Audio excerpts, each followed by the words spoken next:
The meeting's being recorded for all of us. It's For just, Whitley. well, it's not just for Whitley. It's for people who really wanted to be here. And I prepared a little thing that I'd like to A present little to you. 5-page speech. It's not 5 pages.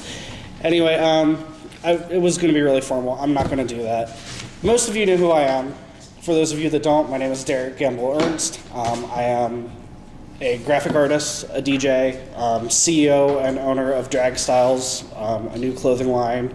I am very much involved in the drag community of Central PA, although I am not myself a performer, although I do dress up from time to time. I don't consider myself a performer. You guys know who Jade is. You know who Aurora is. I don't need to go through their titles. It's obvious who they are. But an issue that has been kind of working in my mind, and I know in the mind of a lot of the performers who have dealt with Pride in the past, that we kind of felt needed to come to the forefront, was Pride itself, the event. And I know, at least from my perspective, I feel it's a gross mistreatment of drag performers, quite honestly. And again, I don't mean this as an attack, but I do think it's something that needs to be discussed. The biggest issue I see in talking to everyone that I've spoken with since Pride last year was the changing facilities for our performers. Roughly, from memory, the tent was approximately 10 feet by 20 feet, and Pride every year has at least 20 plus performers. That is just not appropriate space for our performers. It's an issue of safety, it's an issue of privacy, and it's just a common dignity issue. The tent provided for Roxy Andrews, one performer, was provided by a different organization and was half of the space of what was given to all of the performers. Because of this, we had performers, most of which, well, I won't say most of which, some of which were state level representatives, well recognized in the community and well respected, were changing in the dirt. Examples of this I brought with would be Miss Kamor Vixen, who at the time was Miss Lux Night Lounge, changing in the dirt. Okay, I have one question. I don't want to interrupt. When do you want, not my rebuttal, but... At the end, please. Okay. Delicious, a new and upcoming performer who at the time was very proud to be involved with Pride, fixing her makeup in a rider truck. This lady, her name is Victoria Bowmore. As of today, she is involved with the board of directors on entertainment for the Pride Board of Baltimore. After Pride last year, we had asked, and although it slips my memory exactly who we asked, the question was simply, why is the tent so small? The answer we received was one of two. The first one being that the tent was left dirty the year before, and the other was financial.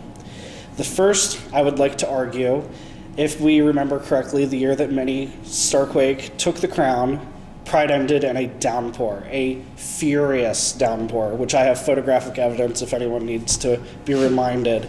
It was horrible. My digital camera was damaged, and I can only guess that the property, wigs, clothing, makeup, which can range in price from hundreds to thousands of dollars, could have been damaged if they weren't.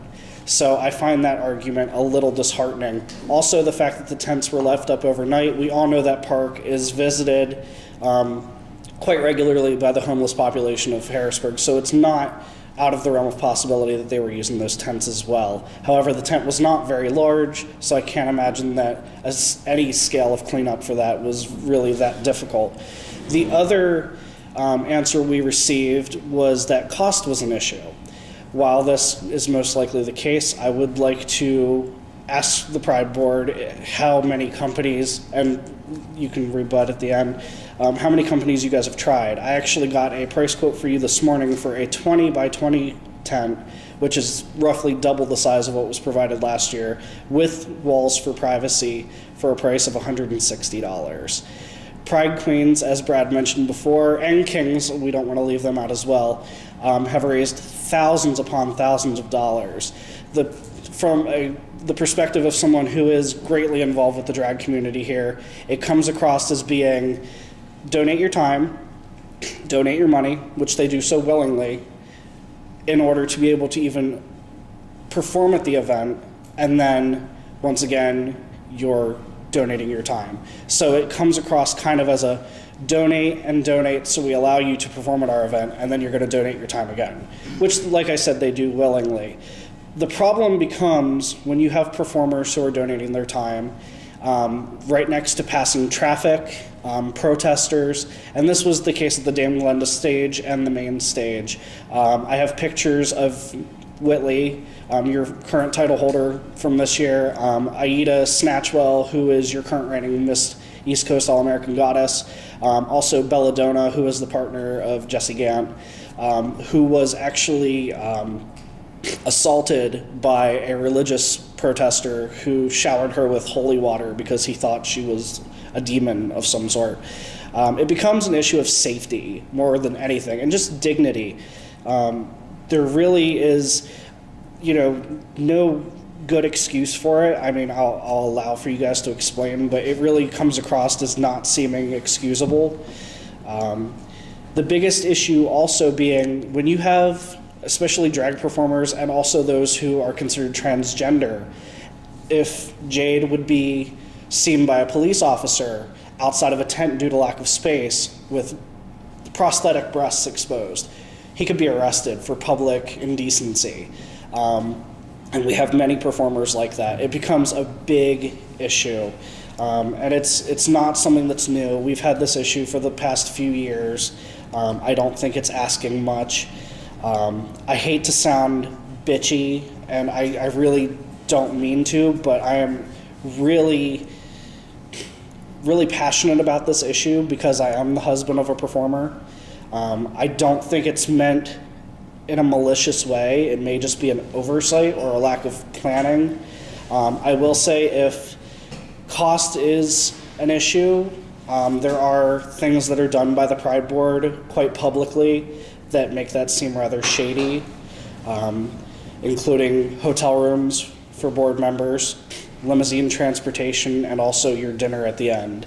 No one's begrudging you the right to have these things, as I know most are donated. However, if cost for necessities is not doable because of these things, maybe you should look into possibly raffling them off. It's a huge issue, and I know that this seems like I'm attacking you, and I really am not. I'm just super passionate about this. It is something that needs to be resolved because I can't tell you how, and I love Pride. Central PA Pride was my first Pride event ever, and it came way too late. I had an amazing time. I videotaped Queens until I almost passed out of heat exhaustion. However, this is a huge issue. I actually received, if you would indulge me, 2 quick notes. One from a mother who attended Pride, and also another from a performer that was there that they wanted me to present to you. The first comes from the mother. Her name is Sunshine Snyder, for anyone who may know who she is. She's an amazing woman who loves coming to shows and stuff.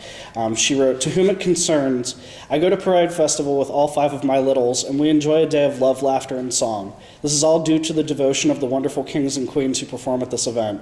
If you haven't seen a baby or child's face and one of the performers goes up to them and they smile, you're missing something wonderful.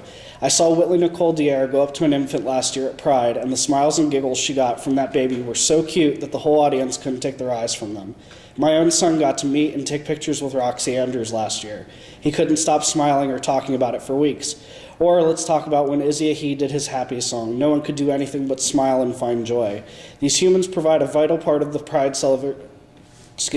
celebration, and I believe for them to be even better than they are, they should have better places to get ready.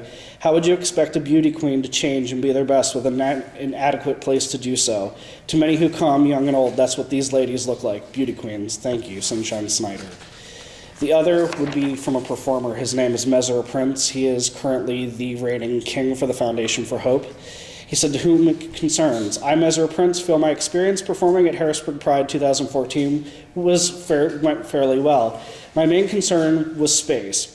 The performers' tent was very small and inadequate. Some of us had to change clothes outside of the tent in the dirt due to there not being enough space inside the tent. A lot of us were concerned about our clothes getting dirty because of rushing around to get ready and kicking dirt around, especially when we were there representing the city of Harrisburg and some of the organizations contained therein. Also, some of us couldn't fully change due to not having privacy. Other than that issue, I have been going to and performing at Harrisburg Pride Festival, and then he wrote Sincerely Yours, the King of Hope, 2014 Mesro prints. It's an issue that needs to be resolved. There's no other way of putting it. Kings and queens all throughout Central PA enjoy performing at Pride, but this has really left a sour taste in their mouths. I don't claim to represent them. However, I am here on their behalf, so I thank you. Thank you. I know one of the things, and I thank you very much, Derek. One of the things I know that has been an issue in the past is I know you queens and the kings need to bring a lot of baggage and that kind of stuff. I understand that, but we also gotta limit the amount of baggage.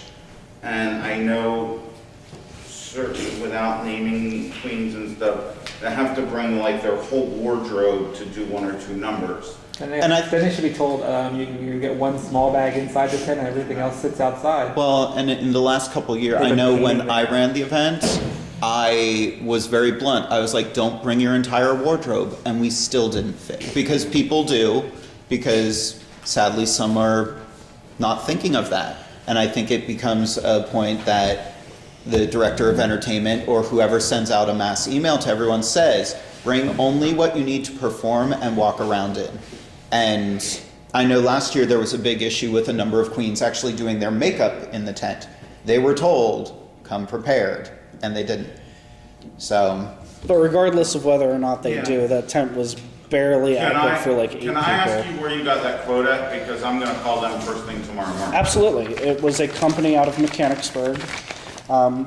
Granted, it's not like the best tent in the world, but it's not really required. It's more of a privacy thing.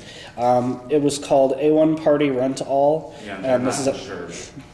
Okay. Well, No, and that's where we gotta watch too, as the Pride Board. If that tent would come down, just say it wasn't.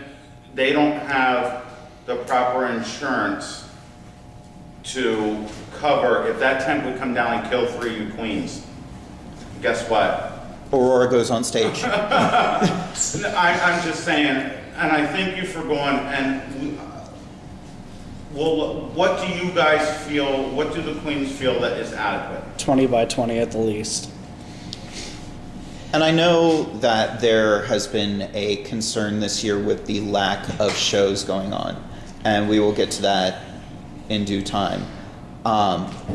Last year, well, and even down at the large stage, there was one tent for the MC and the headliner.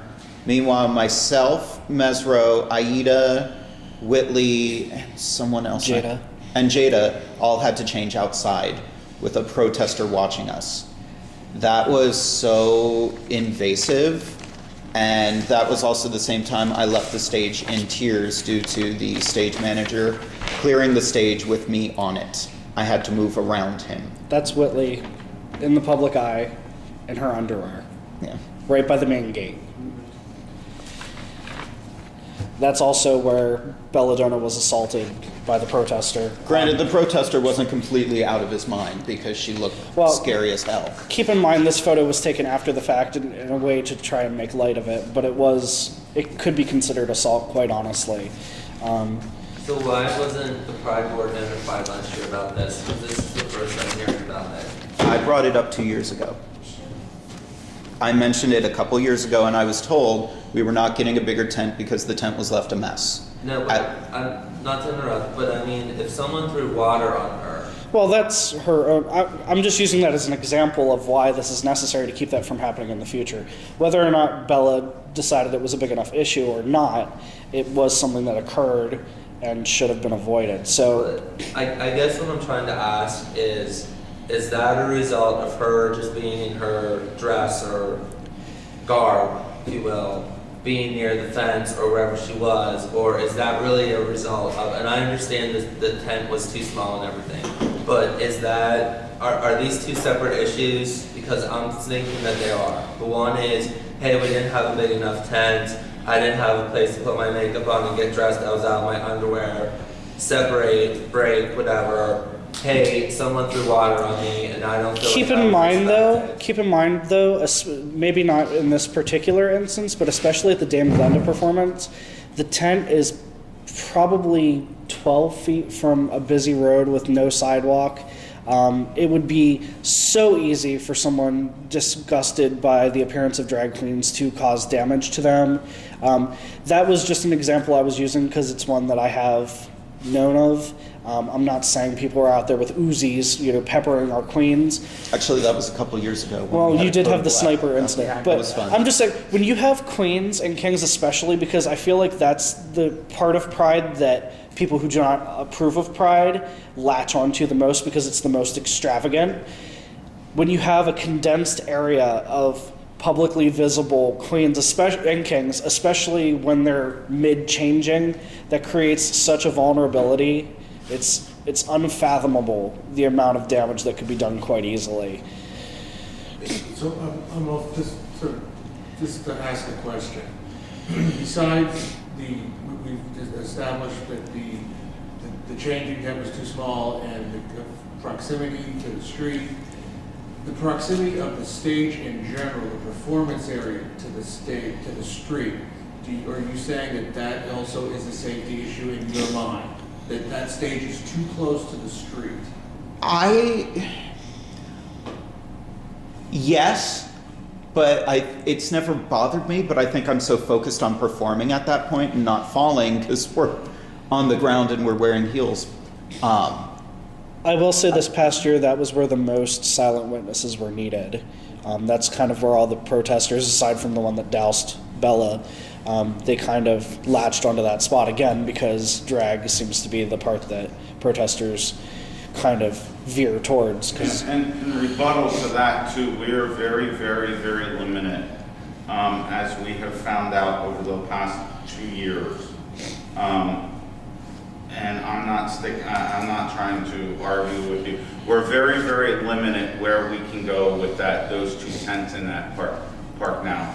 We found out, Andrew found out the hard way, there is so many high pressure lines through that park. Where that tent is, to be honest, I have to We be really like the UBI can't leave man. it. I'm not kidding you. We have to call him 3 months before, and then every year, that son of a bitch, I have to be there. I have to take off work early because we have to show him exactly where we're staking the tents. Because if you notice, if you walk in that park at any time, there's a big yellow thing that says high pressure valves, do not stake, do not do it. That's why we can't even stake up there anymore. If you notice that's that only the last 2 years. fencing we have to put up there, we're not even allowed to stake because we could hit a high pressure line and blow up the city. So, I mean, I think, it's a problem we have in using that location and where we are able to, with big enough space and there's enough trees and to separate the stuff. But I do think that maybe we should revisit where that stage is because it's not above the realm of possibility for some crazy to just drive up over the car. I want you guys, the 3 of you guys sitting there right now, I want to thank you guys for bringing this to our attention. Without you guys doing it, we wouldn't know everything. Would a sidewall on that stage help? Well, I think the stage is not really the issue. I mean, the silent witnesses do an amazing job. It's the dressing room. The And dressing room. We will work on that. I have a question. Yes. When they first started doing the gay pride on Front Street, we used to get dressed in this big room in the hotel there. What hotel? That one right on Front Street. The Days in. Days Inn. Comfort and- Yeah, there was this. Opinion. They are now owned by Indians. What? It's owned by Indian people. They are very friendly. They are not very They are friendly. very accepting. You know, when we lost that contact, and God love her, she was always good. Glendo could go in there and tame that Yeah. group of people beyond belief. Well, and I mean, that also creates an issue of having to leave the event and come back. This is, Yeah. the Well, and tent, it's not that far though. We- But that's a From the top, long ass from the walk. from the We will other work thing. on, you can have my, we will work on this. So you guys are saying 20 by 20 is adequate? at the very least. At the very least. And if there is going to be drag on the lower stage, just something. Because there's never going to be a ton of performers down there unless we like pepper them in a little bit more, but something would be nice. And 'cause- keep in mind, your performers who earn the right to perform on the main stage are most likely going to save their most extravagant costuming and things of that nature for the main stage as their kind of finale for the evening. So that makes it all the more important.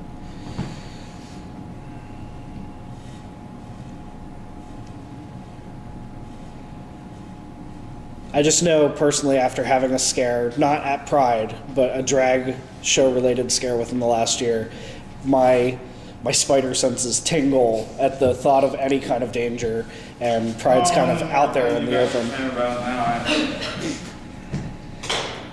They are, that's something we gotta Well, it look is at. in a locale that is a little more precarious if someone were going to do something Right. insane. And there's no way to stop it. No, I mean, yeah. that fencing is not gonna do No, anything. yeah. Like I said a couple of years ago, I wish it was possible to move that tent in or that stage somewhere, but we talked about areas there's just no electricity. That place There's is no so electricity, tricky. or it's not even enough, or no one can see it. I mean, we spent almost $1,000 on that blow-up thing. I don't know if we spent that much or something. I don't even remember how much we spent. But we spent money on a blow-up thing that maybe 5 people saw because they didn't see it because it was over here, and that area isn't level. By the So time I that would be noticed it, I was in the perfect wrong place to outfit put a because I was stage. going That's where we would love to be able to put a stage down there, but number one, it's out of the way, number two, it's unlevel. That would be an awesome way for you guys, the drag queens, to be down there. We could give you guys all the room, it would be safety, but but the drag would pull the people down there, number one, but it's I don't think it unlevel. would. I don't think it would drag. I don't think because Can you get people a picture of the walk audience? past. People are gonna. I have to disagree with you. I mean, think of your surveys for the last 2 years. Drag has been your highest ranking form of entertainment across the board. I mean, I printed out pictures. I'm kind of picture heavy, sorry. That's the only stage where you get standing room only crowds. All Like day long. crowds all day long that you guys have to run up and down going, get out of the aisleway, get out of the aisleway. Like, drag will pull people wherever it needs to go. Well, we can move the stage there then. That's what you guys. But first want. and foremost, before we move stages or anything No. drastic, we just need an ample changing space with some kind of privacy that's bigger than what was provided last year. We will get you guys the bigger space. And we appreciate you listening. Because we weren't sure how that was going to go.